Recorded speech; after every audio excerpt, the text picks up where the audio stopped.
Puji Tuhan, shalom, shalom, shalom. Senang sekali bisa kembali menjumpai Bapak Ibu untuk bagikan berkat firman Tuhan. Hari ini saya berbicara tentang antusias. Saudaraku, menurut buku yang berjudul Survival Skill yang ditulis oleh Stan Toller and Glenn, ada dua kata penting yang terdapat dalam kata antusias. Yang pertama adalah N, artinya di dalam, dan Theos itu artinya Allah atau Tuhan.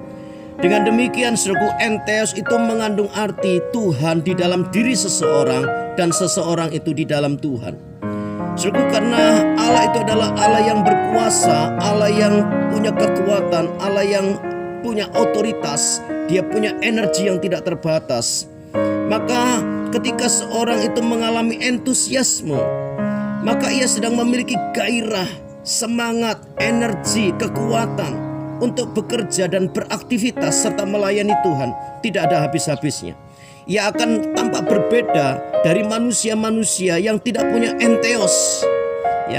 Jadi kita bisa menemukan entusiasme itu di dalam diri Allah. Di dalam diri Allah artinya kita berserah diri sepenuhnya kepada Tuhan, dikuasai dan dipimpin oleh Tuhan. Dan saudaraku, kehidupan yang dibangun setiap hari di dalam Allah itu akan menghasilkan bahan bakar bagi kehidupan kita. Kita baca di dalam Amsal 18 ayat yang ke-14, Alkitab berkata begini: orang yang bersemangat dapat menanggung penderitaannya, tetapi siapa yang akan memulihkan semangat yang patah? Saudaraku, ada artikel yang saya akan bacakan buat Bapak Ibu, yaitu kisah pelari maraton yang bernama John Stephen Akhwari. Saya akan bacakan buat Bapak Ibu. Peristiwa ini terjadi di Mexico City kira-kira 52 tahun yang lalu, tepatnya pada tahun 1968. Olimpiade maraton yang dilaksanakan di Mexico City itu terjadi. Saat itu Meksiko menjadi tuan rumah Olimpiade yang ke-19, dan John Stephen Akhwari, pria kelahiran tahun 1938 di Mbulu, Tanganyika, Tanzania, membuat catatan penting, membuat sebuah sejarah yang akan dikenang sepanjang masa. Saat bendera dikibarkan, lomba baru saja dimulai. Beberapa saat Akhwari telah terhadang cedera. Pria berkulit legam itu terjatuh yang menyebabkan terluka parah. Akhwari mengalami lepas engsel pada sendi lututnya. Sakit? Jangan ditanya, saudaraku. Rasa nyeri bersarang di lututnya. Akibat lukanya, Akhwari mengalami demam yang hebat. Pihak panitia sudah menyarankan agar dia berhenti dari perlombaan tersebut. Sambil mengatasi rasa nyerinya, Akhwari terus berlari hingga akhirnya bisa mencapai garis finish. Setelah usai, saudaraku, Akhwari itu diwawancarai oleh banyak wartawan dari seluruh dunia dan bertanya, "Mengapa engkau terus berlari?" Saudaraku, ini jawaban Akhwari yang luar biasa. "Negaraku tidak mengirim aku sejauh 5.000 mil dari Mexico City untuk memulai perlombaan. Mereka mengirim aku untuk menyelesaikannya sampai akhir." Dan Akhwari tidak ingin mengecewakan negaranya dan seluruh rakyat Tanzania. Saudaraku yang dikasihi dan diberkati oleh Tuhan, dari peristiwa Akhwari ini, saudaraku, kita mendapatkan sesuatu yang luar biasa, bahwa memang orang yang bersemangat, orang yang punya antusiasme itu tidak dapat dihentikan oleh apapun juga. Orang yang punya antusiasme itu tidak dapat dihentikan oleh kesukaran, bahkan kesakitan apapun juga.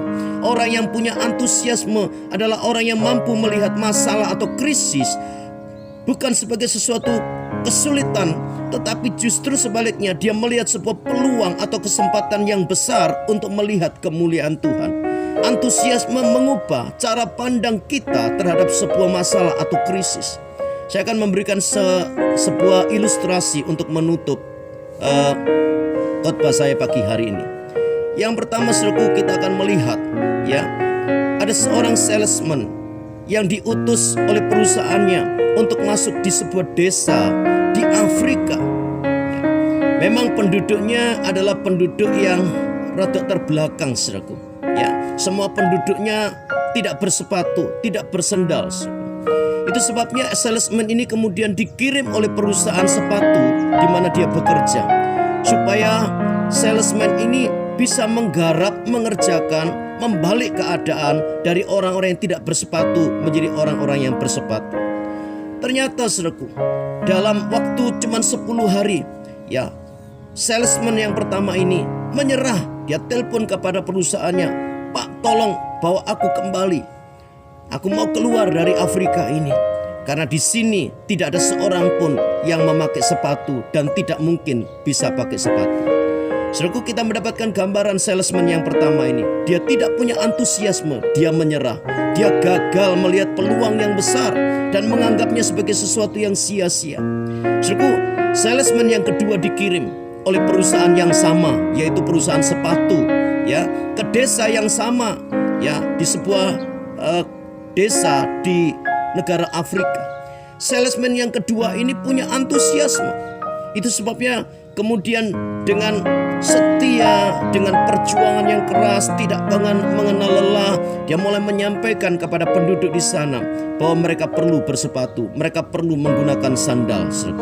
Lalu kemudian tidak dalam waktu yang terlalu lama, saudaraku, ya, salesman yang kedua ini mampu membawa penduduk tersebut menjadi orang-orang yang dari tidak bersepatu sekarang menjadi orang-orang yang bersepatu.